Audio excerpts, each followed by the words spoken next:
You ask Tiger to solve.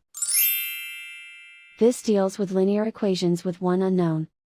The final result is n equals -2/7. Let's solve it step by step. Simplify the expression. Group like terms. Simplify the arithmetic. Group all constants on the right side of the equation.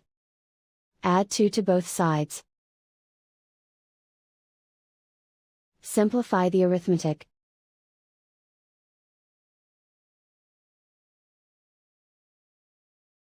Isolate the m. Divide both sides by -7. Cancel out the negatives. Simplify the fraction. Move the negative sign from the denominator to the numerator. And so the final result is n equals -2/7.